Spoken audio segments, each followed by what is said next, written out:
Okay, today's practice is going to be a relatively quick one. We're going to jam a lot in though. So, the pose Warrior 3 is a pose that is really tricky for a lot of folks. And the reason for that is because it requires a ton of hamstring range of motion. It also requires a lot of balance and proprioception. So, proprioception is just a fancy word for our joints kind of knowing where we are in space, no matter what we're actually doing with our bodies in that moment. And so um, I want to have us take a physical therapy lens to the Warrior 3 position and do what's called a test retest. So we're going to start off today just going kind of cold, understanding that yes, we're going in cold to a Warrior 3 position. And then we're going to do a couple things that should help improve our foot agility and stability around the foot and ankle, and then help improve our hamstring range of motion, and then try again with a few variations of the theme for Warrior 3. Warrior 3 is also known as Virabhadrasana 3. So please join me in this kind of cold open, so to speak. So, Warrior 3 is where you're standing on one leg and the rest of your body becomes horizontal, like a planking. So I have my left leg in front. I'm going to create a strong line from my back heel or my back foot out through the crown of my head by rising onto my back tiptoes. And then leaning forward, your standing leg can bend and traveling until you get to 90 degrees, more or less here, until you get your spine parallel to the floor, back leg parallel to the floor. Okay, so there's my left side going in cold with a little bit of an uneven floor underneath me. There was a bit of wiggle. I already know there'll probably be a little bit more on the right side. You can see that I have really good range of motion for this movement as far as my hamstrings go, but there's still quote unquote room for improvement, and I'll explain what that is. And by the way, you're going to want to have 2 blocks if you happen to have them on hand for class. You could also kind of substitute some throw pillows or a broomstick, and I'll explain what you can do with those in a minute. So other side, step 1 foot forward like you're in the middle of a long stride, rise onto the tiptoes of your back foot, create that strong line of energy. Your standing knee, by the way, can have a little bit of a bend to it, and then transition your body, back leg, until you're fully horizontal with the floor. Now, my pelvis is facing the floor. There's nothing open here out to the side or anything like that. And again, quite a few wobbles to be expected. Fortunately, Warrior 3 is relatively easy for me, but that is not the case for the vast majority of yoga students, even yoga practitioners. So let's go into our backs and just have one of your blocks within arm's reach. And straight on your back, you're going to raise one leg to the sky. So with this leg up in the air, I want you to just notice this bend that you have in your knee. So I have a little bit of a bend here. If I really, really try, I can sort of straighten it out, but it's not very comfortable. Other side, same thing, a little bit of a bend. If I really straighten it out, I can do my best to straighten it out. It's a little bit uncomfortable. So we're going to do some dynamic hamstring warm-ups. The first is going to be a nerve glide. For many of us in the yoga world, and actually, frankly, even in the physical therapy world, a lot of folks don't know how important it is to have really strong, really, really good neural really all the words are leaving me right now. So our nerves are actually governing, our nervous system is governing a lot of times the tone and the length of our muscle tissue. So we can't just stretch to oblivion because it's some mechanical thing that we can yank on and it will get longer like bubble gum. It's something that we actually need to understand our nervous system.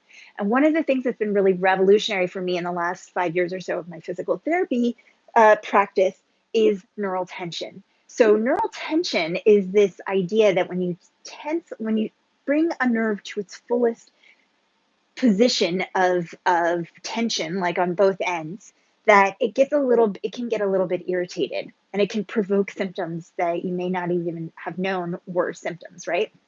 So we're going to clear out the neural tension to the best of our ability in this little short video by bending the knee, flexing the foot, and then straightening the knee and pointing the foot. So bend, flex, straighten, straighten, bend, bend, straighten, straighten.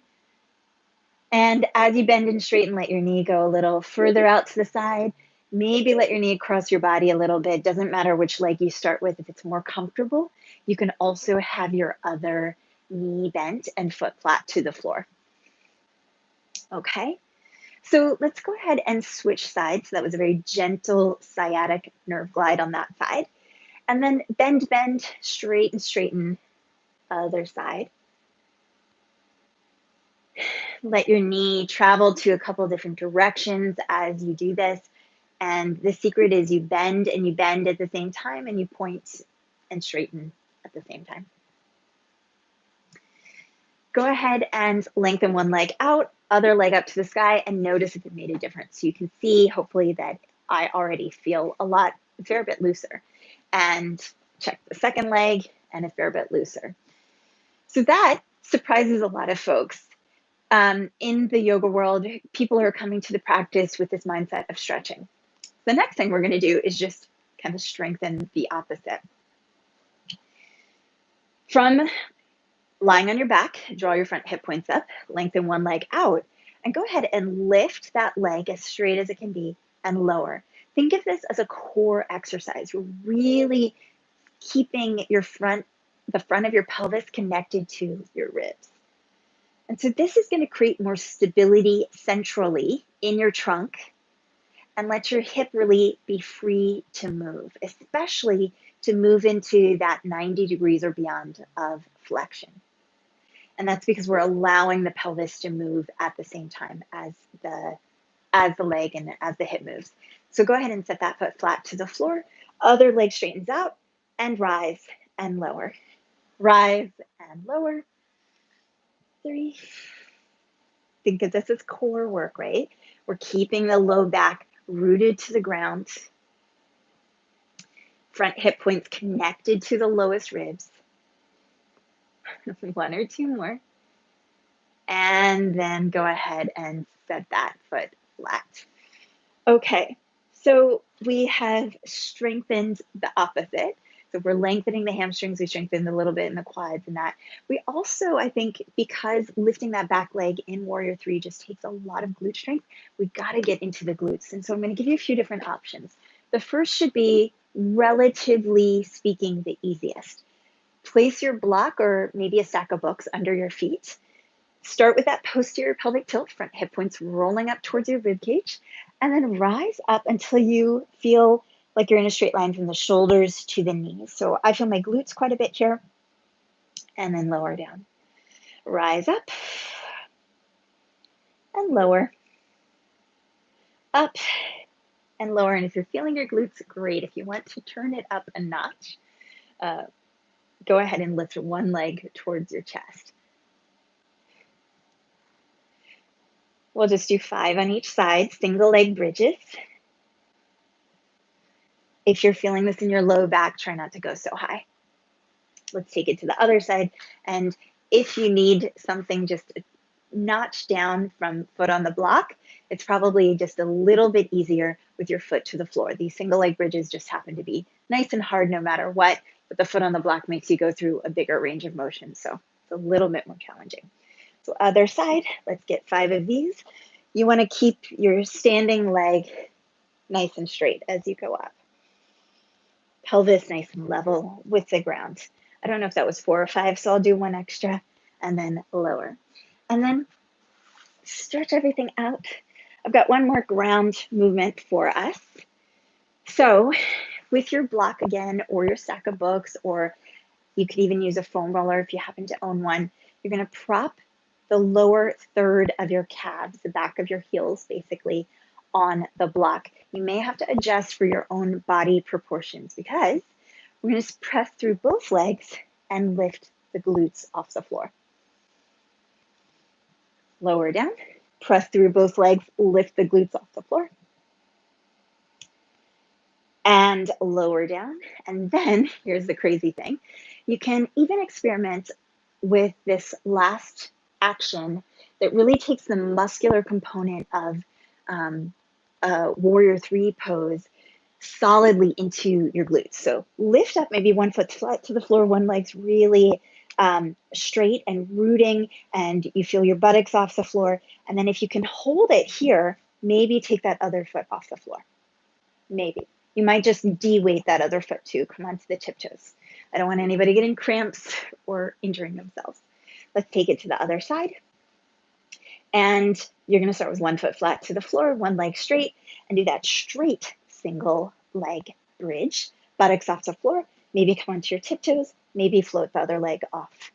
Try to keep the air circulating underneath your glutes. Lower down and lower down. So that's the idea. Feel free to cycle through those quite a bit. If you know that your hamstrings are tight, your glutes are weak, that any of that is a contributor to limitations in Warrior 3 for you. Now, the last thing, as promised, is to get into our feet. And feel free to sit even in a chair as needed, but you're going to basically set yourself up, set 1 foot flat to the floor, hold the base of the big toe down, lift all of your other toes, so the 4 small toes, spread them out and lower them down. And let's just kind of do that on repeat a few times. I almost just got a cramp. So base of the big toe is down, lift and spread the other 4 toes. I almost doubted that number for a second there. But hopefully you got 4, and if not, you're perfect just as you are.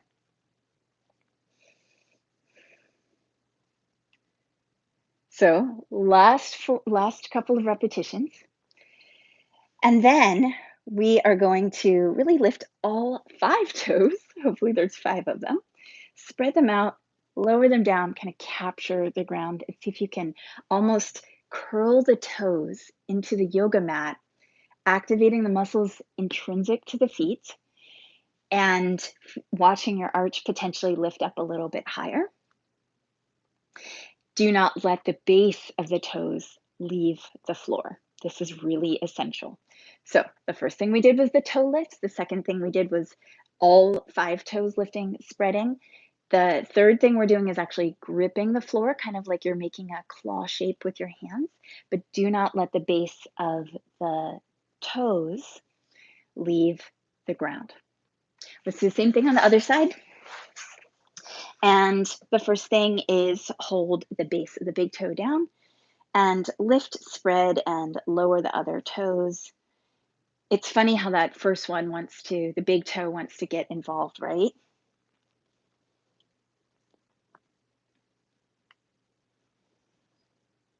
Okay, and then go ahead and hold the general base of the toe down. See if you can lift base of the foot, base of the toes. Lift all 5 toes, spread them out, lower them back down. It is so easy to tell your dominant foot versus your non-dominant foot from this movement, right? Lift, spread, get a little air between your toes. If you're new to this, especially if you're somebody who's worn high heels or shoes with like a relatively cramped toe box to them, like a dancer or someone who has to wear high heels. I suppose none of us fully have to wear high heels, but you know what I mean. So get all of that kind of air between your toes by even moving your toes away from one another. And then the last one is to grip the toes into your mat or into the floor if you're just on the floor without letting the base of the toes lift up. So you're going to do a nice little isometric here. Watch the arch float up a bit on the inside of the foot. Relax, spread the toes, lower them back down. Do a nice little isometric, kind of hugging the toes into the floor, but don't let the base of the toes lift up.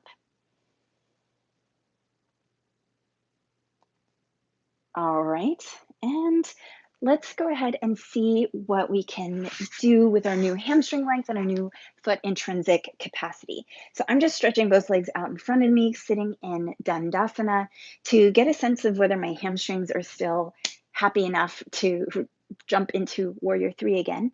And while I'm here, I'm really pushing my knees down into the floor, using my quads, creating all of this length. And then I want the base of the big toes to push forward a little as my toes spread. This is a brutal pose for many of us just because it requires so much hamstring range of motion, hip range of motion. There's a lot happening here, right? So just go into it as best as you can. And then finally, set up your blocks towards the front of your yoga mat, and then rise up with me. Come into standing. We'll come into the same way that we did a moment ago. So 1 foot forward. That was our test position beginning. This is our retest. And rise onto the tiptoes of the back foot. With the foot that you've got your weight in, go ahead and lift, spread, lower down, and then isometrically engage a little bit. Purposefully bend your standing knee and step your other foot back a little bit more. So you still have that straight line from the back foot through the crown of the head. Now, as you lean forward, lift that back leg, bring it up to parallel to the floor, and then bend and straighten your standing leg again. So I feel way steadier for multiple reasons here. One, my hands are on the blocks. Blocks are in the tall position. Two, I am bending my standing knee. And three, I have more access to the muscles of the feet. They've been neurologically primed to work for me, and the hamstrings. So once you're kind of set, you do not have to, this is maybe revolutionary, but you do not have to straighten your standing leg. You're welcome to keep a little bend in it, and then set yourself up for your warrior three. Option to straighten if you feel steady. Beautiful, and then rise up. And so all you're comparing it to is how you started and the way it feels now. And you're welcome to go multiple repetitions. I would say that as a yoga teacher, one of the phrases that I heard from another teacher that was so helpful for me over the years, I believe, and really resonated with me as a yoga student, was that yoga students appreciate repeating a pose more than once, way more than yoga teachers actually teach a pose more than once. And that doesn't mean spend a whole hour doing warrior three, but don't just have it sporadically once in the practice, because it's going to feel like a warm up. If you do it a second or a third time, even a fourth time, there's going to be a little bit more capacity to get into it. So that's like something to keep in the back of your head if you are a yoga teacher. So other foot in front, spread your toes, grip the floor with the toes, feel the arch lift, rise onto your tiptoes in the back, and then bending your standing knee, stepping that foot back, keeping that straight line from the back leg out through the crown of the head. Go ahead and lower your hands to the blocks. Rise up your back leg so you are now hopefully parallel or similar to parallel with the floor. And ribs in, crown of the head forward, bend and straighten your standing leg, tracking your knee over your middle toe, ideally. And then once you feel steady, I would suggest starting this next transition with your knee bent. Start to float the hands by your sides, leg really zipped out, active, straightening your standing leg only if that feels good to you. And then come on out of it. There's so many other good variations of warrior three, using the wall for feedback, using a strap for feedback, using a mirror for feedback, arms by your sides, arms by your ears. But that gives you the foundation for stability in the legs and in the feet. And I hope you noticed a big difference between the beginning and the end of this little experience together. So if you have any questions, let me know. And thank you so much, as always, for watching.